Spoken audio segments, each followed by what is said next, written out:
Hello, hello, magnifique toi, Nadège Gaël Cielé en live pour le défi 17 sur 365. Alors, depuis que j'ai commencé ce défi, il y a plein de personnes qui m'ont quitté. Je pensais pas commencer ce live comme ça, ben voilà, c'est fait. Depuis que j'ai commencé ce défi, il y a plein de gens qui sont partis de ma page, mais je comprends, hein, franchement, c'est parfait et c'est génial. Parce que du coup, ça laisse la place à d'autres personnes qui peut-être recherchent mon énergie. Donc il y a plein de gens qui ont quitté cette page et il y en a plein d'autres qui sont arrivés. Donc en fait, je vais te parler de deux trucs ce soir. J'avais pas prévu ça, mais bon, bah, ça arrive comme ça, on suit l'intuition. Donc le premier truc, c'est que cet engagement que j'ai avec Chloé et que j'ai avec vous et que j'ai avec moi, de vous retrouver pendant 1 an avec ces lives, cet engagement réaligne les choses. En fait, ça c'est vraiment la première chose que je voudrais partager avec toi ce soir, c'est que l'engagement réaligne les choses en soi, autour de soi, et ça recrée un contexte plus propice à atteindre ce que tu désires atteindre, l'engagement. Donc ça c'est la première chose, et vraiment, je tiens à vous remercier du fond du cœur d'être là tous les soirs, de me quitter si vous sentez que ça ne correspond plus, de me rejoindre si vous êtes attiré par mon énergie. En fait, je vous remercie de suivre votre intuition. Voilà qui est le maître mot par ici, intuition et engagement. Et ensuite, eh bien, je vais vous parler du deuxième sujet dont je voulais vous parler. Mais avant ça, je voudrais vous rappeler qu'il y a un concours, tirage au sort le 22 août 2022 pour savoir qui a remporté un coaching en one-to-one avec moi pendant 3 semaines. Pour ce faire, pour participer et avoir ton nom dans le chapeau du tirage au sort, il te suffit de venir le plus possible. Et quand tu passes par là et que tu regardes le live, mets hashtag version grandiose et tu auras ton nom dans le chapeau. Si c'est la première fois que tu tombes sur ces lives, mets hashtag première fois et ça fait pareil, tu auras ton nom dans le chapeau. Si tu partages ce live, eh bien tu auras 2 fois ton nom dans le chapeau. Voilà, donc ça c'était pour rappeler les basiques. Je vais les rappeler jusqu'au 22 août, je te préviens. Enfin, sauf quand j'oublierai. Donc la deuxième chose que je veux aborder avec toi ce soir, qui a évidemment lien avec les émotions, mais de toute façon, je crois que tout ce que l'on vit, tout ce que l'on traverse dans la vie a forcément un lien avec les émotions. Donc bonne nouvelle, je vais t'en parler tous les jours. Je vois qu'il y a pas mal de monde, mais je ne sais pas trop qui est là. Donc si vous voulez me faire un coucou, ou ne serait-ce que mettre hashtag version grandiose, au moins je sais que vous êtes là, enfin qui est là. Je voudrais vous parler d'une chose qui a permis que vraiment je sorte du pathos dans ma vie. Qu'est-ce que c'est que ce truc, le pathos? C'est quoi ce machin? Eh bien, c'est la douleur. Le pathos qui est directement lié, oui ça bouge parce qu'en fait j'avais oublié mon chevalet. Je pose normalement le téléphone sur un chevalet, vous avez vu ça bouge beaucoup moins, c'est agréable. Hein. Donc voilà, ce truc qui m'a permis de sortir du pathos, qu'est-ce que c'est? C'est une distinction. Alors attention, ce que je vais dire là, ça va peut-être provoquer ta fuite. Tu vas peut-être quitter cette page dans pas longtemps parce que souvent quand je donne ma théorie de ce truc-là, il y a des petites frictions. Mais c'est comme ça, je vais quand même te la balancer. Ce qui m'a permis de sortir du pathos, enfin une des choses qui me l'a permis, c'est la distinction entre la compassion et l'empathie. Alors, la compassion pour moi, bon d'abord pour tout le monde, hein, pour tout le monde, la compassion, c'est une définition, c'est de l'étymologie, ça veut tout simplement dire souffrir avec, d'accord? La compassion, c'est souffrir avec. Sur ça, on ne peut pas avoir de friction sur les mots puisque c'est clairement l'étymologie. C'est comme ça, ça vient du latin compassio. Voilà, je l'ai sorti quand même pour ne pas faire d'erreur parce que ça fait très longtemps que j'ai quitté la fac. Donc ça vient du latin compassio et ça veut dire souffrir avec. Donc la compassion, qui est très très noble, veut dire souffrir avec.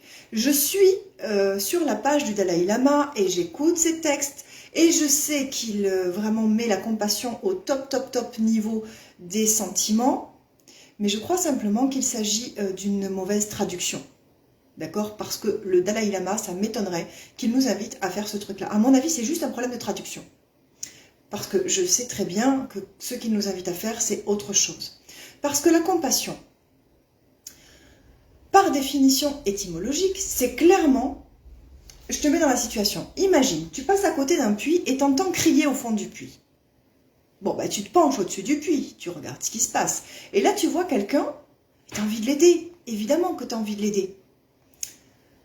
Eh bien, voilà. Il y a deux façons de faire. La première façon, souffrir avec. Souffrir avec, donc avoir de la compassion, c'est descendre dans le puits et être avec la personne en lui disant, voilà, là je te comprends vraiment, je souffre avec toi, on va trouver une solution pour sortir tous les deux de là. Est-ce que vous voyez à quel point c'est absurde? Et puis il y a la deuxième façon de faire. La deuxième façon de faire, c'est l'empathie. Et l'empathie, étymologiquement, ça veut dire ressentir la douleur. Mais ça ne veut pas dire souffrir avec. Donc, l'empathie va te faire faire une autre action. C'est-à-dire, tu passes à côté du puits, tu vois qu'il y a quelqu'un au fond, tu as envie de l'aider. Évidemment que tu as envie de l'aider. Mais tu ne vas pas souffrir avec lui. Tu vas regarder autour de toi, tiens, qu'est-ce que j'ai à ma disposition qui pourrait l'aider? Oh, une corde. Tu lui lances la corde. Tu peux rester là à tenir la corde ou tu peux accrocher la corde à un arbre pour lui permettre de sortir tout seul. Dans tous les cas, tu l'as aidé. Et dans tous les cas, tu n'es pas en train de souffrir au fond du puits avec lui. Voilà la grande différence entre la compassion et l'empathie qui, moi, m'a permis de sortir du pathos et qui m'a permis de faire ce fabuleux métier qui m'aide à aider des dizaines et des dizaines de personnes sans souffrir avec elles. C'est-à-dire que je leur lance la corde. Si elles ne savent pas comment l'utiliser, je leur explique comment l'utiliser. Mais jamais je descends dans le puits, c'est hors de question. J'ai fait ça toute ma vie, descendre dans le puits. Je ne le fais plus. Bonsoir Karim. Passe en TikTok, tu auras plus de gens que t'écoutent. T'es adorable, ah ben merci beaucoup. Et bien écoute, c'est marrant parce que ça fait plusieurs fois qu'on me parle de TikTok là. Et j'ai même un de mes anciens coachs, donc Jean-Christophe Maisonneuve, fabuleux coach. Je vous invite vraiment à aller voir ce qu'il fait, qui m'a dit que effectivement TikTok c'était le moment là, qu'il fallait y aller. Donc merci Karim pour ce petit rappel. Je vais probablement le faire. Merci beaucoup. Donc voilà, je voulais vous parler de ça parce que effectivement la compassion c'est un mot très très noble. D'ailleurs, nous avons là clairement je vais me faire des ennemis. Avec ce que je vais dire juste après, je vais me faire des ennemis, mais tant pis, c'est pas grave. Vous allez savoir qui je suis et quel est mon mode de pensée. Vous voyez, en France, nous avons dans tous les villages de France, à l'entrée, Jésus sur la croix. Là, vous ne me voyez pas parce que le téléphone est trop petit, mais en fait, j'ai les bras écartés. Je mime Jésus. Vous avez Jésus sur la croix, comme si, en fait, souffrir pour l'autre était un symbole à suivre. Eh bien, écoute-moi bien. Jésus, pour moi, l'image que je voudrais voir à l'entrée de tous les villages, c'est quand il a les bras ouverts vers les enfants ou vers les gens et qu'il leur donne des messages d'amour. Et je crois que le monde irait beaucoup mieux si on se souvenait de ce message d'amour à transmettre dans toutes les entrées des villages, plutôt que de se rappeler qu'il a fallu se sacrifier pour souffrir pour tout le monde. Enfin bref, je ne vais pas aller plus loin là, mais est-ce que vous comprenez mon mode de pensée? C'est-à-dire que on a un homme, qu'il ait existé ou pas, c'est pas le sujet, hein, mais l'emblème de cet homme-là, puisque de toute façon, il est accepté, il est dans toutes les entrées de tous les villages. Donc on a un homme qui a propagé une parole, qui a réuni des gens autour de lui, qui a transmis de l'amour, qui a tenté de changer les choses, et on se rappelle de lui. Pourquoi? Parce qu'il était cloué sur une croix. Eh bien pour moi, la compassion, ce mot-là, je ne l'aime pas plus que ça, à cause de ça. Parce que ressentir la douleur et donner de l'amour, l'empathie, oui. Compassion, prendre la douleur sur soi et souffrir avec l'autre, franchement, c'est contre-productif. À mon sens. Donc oui, j'aimerais bien, moi, qu'on soit dans un monde où dans toutes les entrées de tous les villages, il y ait, pourquoi pas, un Jésus, je suis pas contre, je suis pas religieuse, mais je suis pas contre, mais un Jésus qui montre de l'amour, pas de la souffrance. Voilà, ce serait chouette, hein. Bonsoir Dominique. J'ai été dans l'empathie toute ma vie. Ben oui, l'empathie, mais l'empathie c'est ressentir la douleur de l'autre, et donc tu es sensible à la douleur de l'autre, c'est magnifique, bravo Dominique.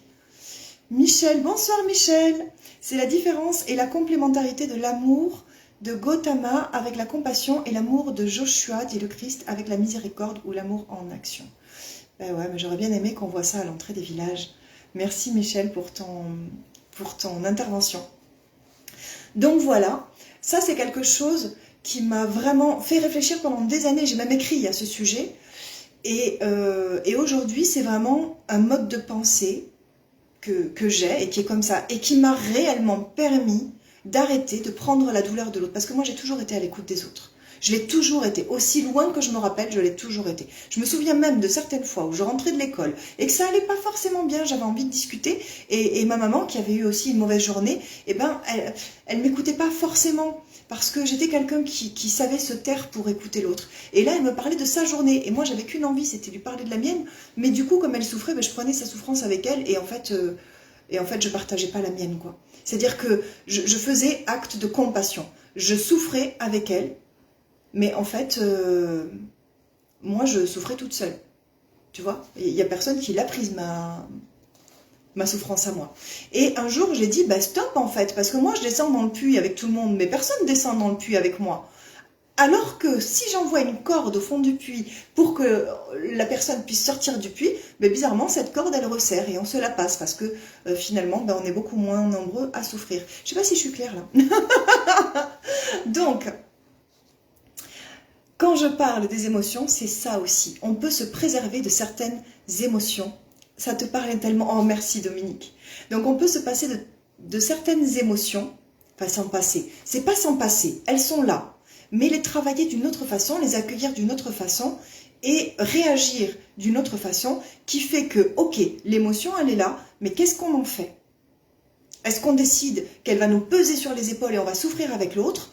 Ou est-ce qu'on décide que non, ça va pas me peser sur les épaules, mais c'est pas pour autant que je vais laisser l'autre dans la merde en fait. Je vais quand même aller l'aider, mais sans prendre le mal qui va avec. Vous voyez? Voilà. En lithothérapie, il y a 2 pierres qui permettent ça aussi. Pour ceux qui aiment la lithothérapie, c'est la labradorite, premièrement, qui est la pierre du thérapeute par excellence. C'est une pierre qui se sacrifie pour toi, elle absorbe toutes les énergies qui sont censées ne pas être à toi, et puis elle se sacrifie pour toi. C'est-à-dire qu'un jour, elle finit par noircir à l'intérieur, et même elle se fend, et quand ça arrive, bah, la pierre est morte, et tu peux définitivement l'enterrer, la remercier pour ce qu'elle a fait pour toi.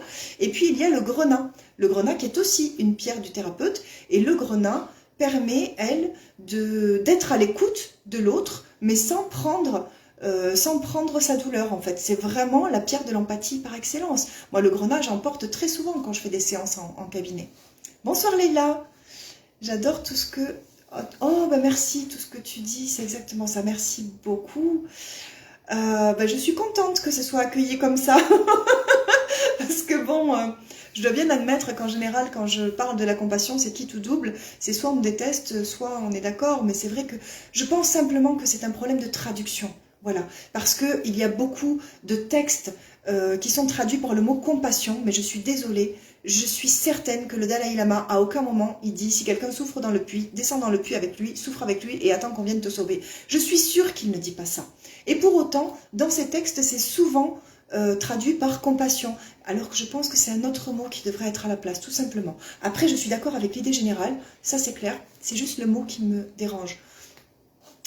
Compassion, la passion du Christ, on y revient. La passion du Christ, c'est quand même son sacrifice, quoi, mince. Vous voyez?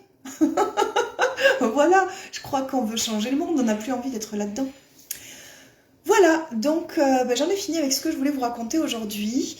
Je vais peut-être conclure en vous rappelant qu'il est 20h29 et que donc dans moins de 4 heures, le prix pour le séminaire sur les émotions change. Voilà, donc il reste 3 heures encore pour profiter du super tarif de 111 €, ce qui est franchement vraiment tout petit par rapport au contenu qu'il y a là-dedans. Et d'ailleurs, plus vous allez voir le prix évoluer et plus vous allez vous rendre compte que c'est pas vraiment la valeur adéquate, 111 euros. 111 euros, c'est cadeau. Et au fil des 20 jours qui vont arriver, le prix ne va cesser d'augmenter. Donc là, vous avez 3 jours, 3 heures pour profiter de ce tarif vraiment absolument exceptionnel. D'ailleurs, j'ai jamais fait un tarif aussi bas pour un contenu aussi gros. Voilà, qu'est-ce que je voulais vous dire? Pour ceux qui sont arrivés en cours de route, hashtag version grandiose pour participer au tirage au sort et gagner 3 semaines de coaching en one-to-one avec moi. Un partage, ça fait 2 bulletins à votre nom dans le chapeau. Et voilà, hashtag première fois si c'est la première fois que tu passes par là. Merci d'avoir été là. Merci beaucoup. Avec tout mon amour, je vous souhaite une magnifique soirée. À demain!